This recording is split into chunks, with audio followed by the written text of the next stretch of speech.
अस्सलाम वालेकुम नाज़रीन, डेली झंग के साथ राना मोहम्मद सलीम आपकी खिदमत में हाजिर है। नाज़रीन, आज मैं आपकी मुलाकात करवाने जा रहा हूं नवाब खान निवाज़ अली खान सियाल साहब से। सर, आज आपने कागजात जमा करवा दिए हैं। सर, कितने पुर उम्मीद हैं, इस सवाल से आप क्या कहेंगे? देखिए इंशाल्लाह बहुत पुरुमीद है।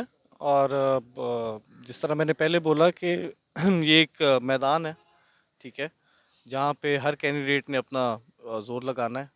और इंशाल्लाह हम भी पुरुमीद हैं अपने इलाके के लोगों से। आज हम 2024 में इलेक्शन लड़ने जा रहे हैं।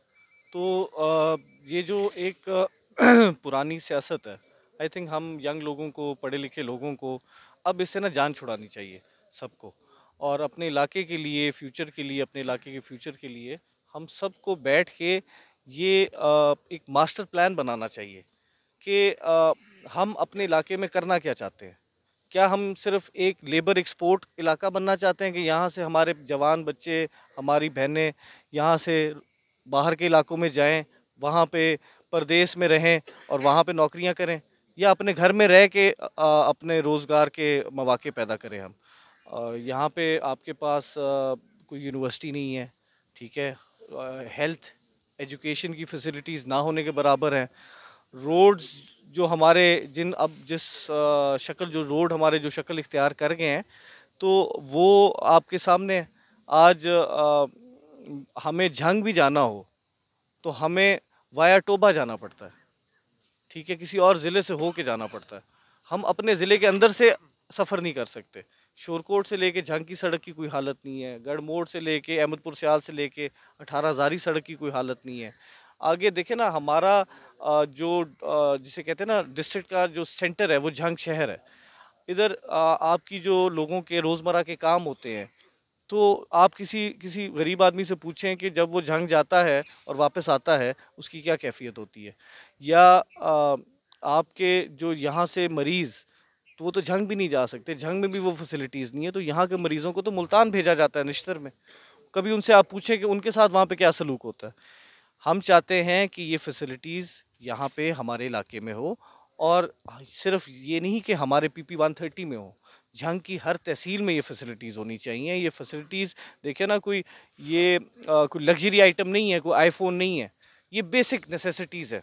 और बेसिक नेसेसिटी का हक हर पाकिस्तानी रखता है, जिस तरह इलेक्शन लड़ने का हक आईन पाकिस्तान हर पाकिस्तानी को देता है। अगर कोई भी इंसान ये समझता है कि उसे इलेक्शन लड़ना चाहिए, तो मेरे ख्याल में बिल्कुल लड़ना चाहिए। ये उसका राइट है जो आईन पाकिस्तान उसको देता है। अच्छा खान साहब, कुछ दिन पहले इत्तेहाद हो चुका था आपका जो था, फिर वो किस तरह ख़त्म हुआ या फिर है, इस सवाल देखिए से क्या कहेंगे? देखिए, मैं ये कभी भी नहीं बोला कि वो इत्तेहाद ख़त्म हुआ है। हमने एक फ़ैसला जो है वो रज़ा ख़ान सियाल साहब, तालिब रज़ा ख़ान सियाल साहब, जो कि गढ़ महाराजा के हमारे सरदार भी हैं, नवाब भी हैं, बुज़ुर्ग भी हैं और हमारे मेरे वालिद की जगह है। तो ये फ़ैसला उनको दिया है। और देखिए, फ़ैसले जब होते हैं तो फ़ैसलों में एक चीज़ जो सबसे ज़्यादा इम्पोर्टेंट होती है वो इंसाफ और मेरिट होता है। वो मेरिट चाहे मेरे साथ हो या किसी गरीब बंदे के साथ हो, इंसाफ होना चाहिए। तो मैं समझता हूँ कि जो मेरिट बनता है वो मेरा मेरिट बनता है कि मैं एमपी का इलेक्शन लड़ूं। अमीर अब्बास देखें, शोरकोट के हल्के से पिछला दफा इलेक्शन लड़ चुका है। 55,000 के करीब उन्होंने पिछले हल्के उस हल्के से वोट लिया हुआ है, एमएनए के उस पे टिकट पे, और एमएनए के मतलब उस पे इलेक्शन में। तो मैं समझता हूँ कि क्यों वो ज़्यादा एक्सपीरियंस्ड है, ठीक है। वो खुद क्लेम करते हैं कि जी मैं 20-22 साल से अमली सियासत में हूँ। तो मेरे ख्याल में अगर आज ऑन अब्बास हमारे दरमियान होता, तो मैं आपको यकीन दिलाता हूँ कि मैं आप ऑन अब्बास के मैं पैरों में पड़ जाता कि नहीं यार, अब आप सीनियर हो, अमीर अब्बास जूनियर है, अब आप एमएनए लड़ो, उसको एमएनए एमपी का चांस बनता है। तो अमीर अब्बास मेरा भाई है। ये और बात है कि उम्र में मेरे से साल डेढ़ छोटा है, लेकिन एक्सपीरियंस में, पॉलिटिकल एक्सपीरियंस में, तो एज ही क्लेम्स कि वो मेरे से ज़्यादा एक्सपीरियंस्ड है। और अगर वो एक्सपीरियंस्ड है, तो जब बंदा एक्सपीरियंस्ड होता है ग्रुप के लिए, उसको बड़े फैसले करने चाहिए। खान साहब, हमारे इलाके में कोई भी एमपी या एमएनए आया तो हमारे इलाके के बारे में किसी ने नहीं सोचा। जैसे कि आप कह रहे थे, गढ़ महाराजा आरएचसी हॉस्पिटल, वहाँ पे कोई भी सहूलत मौजूद नहीं है। हमारे इलाके में रोड टूट फूट का शिकार हैं, कोई भी यहाँ पर कॉलेज नहीं है।